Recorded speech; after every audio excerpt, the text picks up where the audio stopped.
বিশ্ব রাজনীতির সবচেয়ে আলোচিত সংঘাত এখন রাশিয়া ইউক্রেন যুদ্ধ।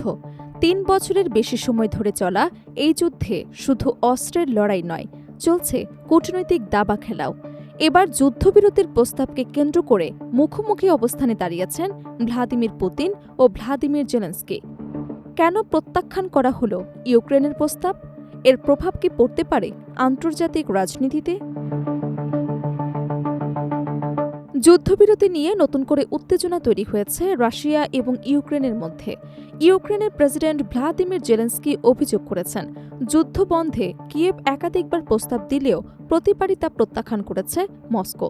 তার দাবি, রাশিয়ার বর্তমান অবস্থান প্রমাণ করে যে ক্রেমলিন এখনও সামরিক সমাধানের পথেই এগোতে চায়। সোমবার প্রকাশিত এক ভিডিও বার্তায় জেলেনস্কি বলেন, পূর্ব ইউক্রেনের ডনবাস অঞ্চল দখলের লক্ষ্য নিয়ে ৪ বছরের বেশি সময়ে রাশিয়া অন্তত ১৫ বার সময়সীমা নির্ধারণ করেছে, কিন্তু প্রতিবারই সেই লক্ষ্য পূরণে ব্যর্থ হয়ে সময়সীমা পিছিয়ে দিতে হয়েছে।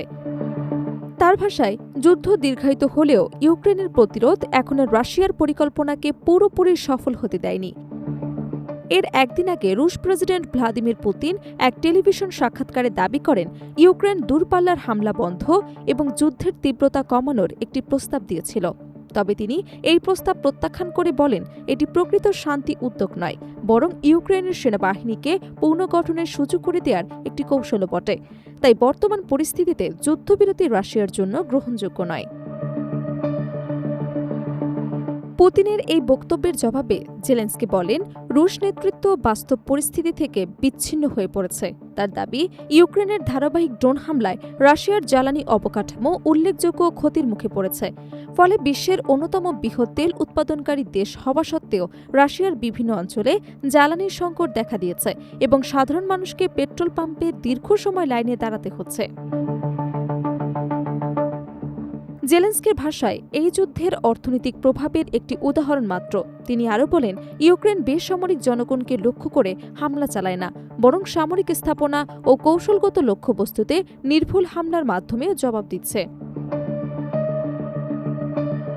ডনবাস নিয়ে রাশিয়ার দীর্ঘমেয়াদী পরিকল্পনার সমালোচনা করেন ইউক্রেনের প্রেসিডেন্ট। তার মতে, ক্রেমলিন এখনও ডনবাস পুরোপুরি দখলের লক্ষ্য থেকে সরে আসেনি, তবে যুদ্ধ অব্যাহত থাকলে সেই লক্ষ্য অর্জনের সময়সীমা আবারও পিছিয়ে যাবে এবং রাশিয়াকে আরও বড় সামরিক এবং অর্থনৈতিক চাপের মুখে পড়তে পারে। উল্লেখ্য, ২০২০ সালের ফেব্রুয়ারিতে ইউক্রেনে পূর্ণমাত্রার সামরিক অভিযান শুরু করে রাশিয়া। প্রথম দিকে রাজধানী কিয়েভ দখলের চেষ্টা চালানো হলেও তীব্র প্রতিরোধের মুখে সেই পরিকল্পনা ব্যর্থ হয়। পরে মস্কো পূর্বাঞ্চলের ডনবাস অঞ্চলে সামরিক অভিযান আরও জোরদার করে। বর্তমানে রাশিয়া পুরো লুহান্স্ক অঞ্চল, দোনেস্ক এবং জাপোরিজিয়া অঞ্চলের বড় অংশ নিজেদের নিয়ন্ত্রণে রেখেছে। যদিও ইউক্রেনের কর্মকর্তাদের দাবি, সাম্প্রতিক মাসগুলোতে রুশ বাহিনীর অগ্রগতির প্রতি উল্লেখযোগ্যভাবে কমে এসেছে। একই সময়ে ইউক্রেন দূরপাল্লার ড্রোন হামলার পরিধিও বাড়িয়ে দিয়েছে। এ মাসের শুরুতে জেলেনস্কি পুতিনের উদ্দেশ্যে একটি খোলা চিঠি লিখে সরাসরি মুখোমুখি বৈঠকের আহ্বান জানান। যদিও সেই প্রস্তাব নিয়ে এখনও কোনো ইতিবাচক অগ্রগতি দেখা যায়নি এবং যুদ্ধবিরতির বিষয়েও দুই দেশের অবস্থান স্পষ্টভাবে বিপরীতমুখী।